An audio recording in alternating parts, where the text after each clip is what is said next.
matapos Nagbabala si Akbayan Party List Representative Shell Jokno sa Kamara na maging maingat sa mga susunod na hakbang kaugnay ng impeachment case laban kay Vice President Sara Duterte kasunod ng pagsusumite ng komunikasyon sa Senate Impeachment Court. Ayon kay Jokno, maaaring maging patibong ito at magamit laban sa Kamara kung ito'y ituturing na paglabag sa one-year ban.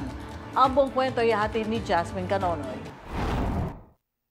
Hinimok ni Akbayan Party List Rep. Shell Jokno ang Kamara na pag-aralan ng mabuti ang implikasyon ng pagsusumite ng komunikasyon sa Senate Impeachment Court kaugnay ng kaso laban kay VP Sara Duterte. Ayon kay Jokno, ang pagtatalaga ng 20th Congress ng mga miyembro ng prosecution panel ay indikasyon na nais itong ituloy ang impeachment. Gayunpaman, binigyan din niyang kailangan suriing mabuti kung ang hakbang na ito ay maituturing na paglabag sa one-year ban at baka maging patibong pa ito laban sa Kamara. Giit niya, malinaw sa konstitusyon na kapag umabot sa Senado ang verified complaint, obligasyon nitong simulan ang trial, ibig sabihin, paupuin ang mga testigo at ilahad ang ebidensya.